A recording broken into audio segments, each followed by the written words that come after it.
오늘 영상 보고 1등 먹거나 공부 개 잘하게 되면 이 영상 때문에 그런 거니까 인간적으로 저한테 100만원 주셔야 됩니다. 그 정도로 오늘 내용은 누군가의 공부 인생을 바꿔놓을 내용이라 확신합니다. 만약 오늘 말씀드릴 스킬들 중에서 단 한 가지라도 흡수해서 실행을 하신다면 웬만큼 평범한 애들은 다 쳐바를 수 있을 거예요. 실행만 한다면. 그런데 이 영상을 봐도 100명 중에 99명은 안 해요. 그렇기 때문에 사실 공부가 할 만한 겁니다. 알려줘도 아무도 안 하기 때문에 99%는 그냥 오늘 공부한 거 자체에 만족하고 나 오늘 진짜 공부 열심히 했지 라면서 합리화하게 바쁘거든요. 그런 평범한 사람들 사이에서 남들을 3배 빠르게 앞서가는 방법이 하나 있어요. 한 단어로 말할 수 있을 정도로 되게 간단한데요. 테스토스테론을 늘리면 돼요. 테스토스테론 다들 살면서 한 번쯤은 들어보셨을 겁니다. 남성 호르몬으로도 되게 잘 알려져 있는데 엄밀히 말하면 남성 호르몬은 아닙니다. 아무튼 이 테스토스테론이 높으면 높을수록 경쟁심이 강해져요. 뇌 욕망의 비밀을 풀다라는 책에서는 이걸 지배욕이라고 말을 하는데요. 쉽게 말해서 어떤 집단에서 1등 아니면 짱이 되고 싶다라는 생각이 무의식적으로 드는 겁니다. 뇌가 우리한테 명령을 내리는 거예요. 너는 너가 속한 집단에서 최고가 돼야 돼. 이런 식으로요. 학교로 치면 반 1등, 전교 1등이 되겠죠. 이 테스토스테론 수치를 높이는 방법에는 여러 가지가 있는데요. 그 중에서도 현실적으로 공부랑 병행하면서 테스토스테론을 높일 수 있는 방법 4가지를 알려드릴게요. 첫 번째, 스쿼트입니다. 근육이 증가하면 자연스럽게 테스토스테론 수치도 높아지는데요. 누구나 가볍게 시작해볼 수 있을 만한 게 바로 스쿼트입니다. 우리 전체 몸에 있는 근육 중에서 허벅지에 있는 근육이 40%나 된다고 해요. 스쿼트를 하는 것만으로도 우리 몸 전체 근육에 있는 40%를 자극시킬 수 있는 거죠. 엘리베이터를 안 타고 계단을 오르는 것도 되게 좋은 방법입니다. 우리가 계단을 오르면 자연스럽게 허벅지를 쓰게 되는데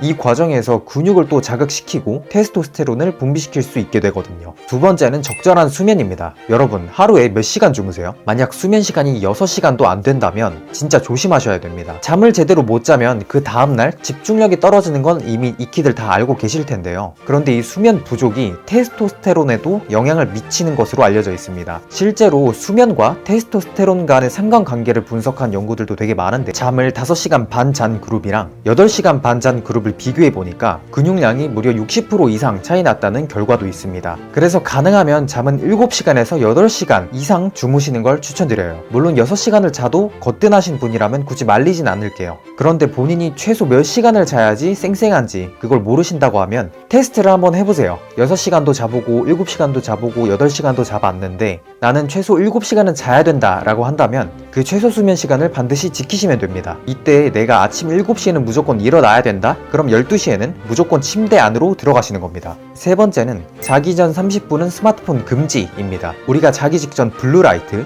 그러니까 컴퓨터나 스마트폰 빛에 노출이 되면 잠이라는 걸 제대로 못 취하게 됩니다. 수면 유도 호르몬인 멜라토닌의 분배를 억제하기 때문인데 최소 30분 전에는 휴대폰을 안 건드리는 걸 권유드릴게요. 정말 필요한 경우에는 써야겠지만 사실 그런 경우는 거의 없습니다. 그 다음날 일어나서 상관없는 게 거의 대부분이죠. 당장 휴대폰을 하고 싶다라는 욕심에 눈이 멀어서 눈앞에 있는 마시멜로우를 먹는 오류를 범하지는 않으셨으면 좋겠습니다. 마지막으로 4번째는 찬물 샤워예요. 말 그대로 찬물로 샤워를 하면 되는 건데요. 샤워를 하는 내내 찬물로 샤워를 하라는 게 아닙니다. 딱 30초만 해보셔도 좋아요. 우리가 찬물로 샤워를 하게 되면 혈관이 일시적으로 수축합니다. 그리고 시간이 지나면 이 혈관이 다시 확장되겠죠. 이렇게 혈류량이 증가하는 과정에서 테스토스테론이 급격하게 분비된다고 해요. 딱 30초만 해보세요. 몸이 각성되는 기분을 느끼실 겁니다. 이건 진짜 해본 사람만 알아요. 자, 이렇게 4가지를 모두 말씀드려봤는데요. 이제 여러분들은 새로운 안경이 생기신 겁니다. 이제는 엘리베이터를 타려고 할 때 아니면 침대에 누워서 휴대폰을 하려고 할 때 이 테스토스테론이 한 번씩 생각이 나실 거예요. 이런 거 하나하나가 과연 의미가 있을까? 그 시간에 단어 하나를 더 보는 게 낫지 않을까? 싶으실 수도 있어요. 그런데 저는 이렇게 생각해요. 이것저것 합리화를 하면서 당장 눈앞에 있는 마시멜로우를 먹어치우는 사람은 결코 역전할 수 없습니다. 전교 200등, 300등 하던 사람이 하루아침에 전교 1등을 찍는 일은 벌어지지 않아요. 레벨을 한 단계 한 단계 높이는데 집중하셔야 됩니다. 그리고 오늘 제가 말씀드린 이 4가지가 그 레벨을 올리는 기초라고 말씀드릴 수 있겠네요.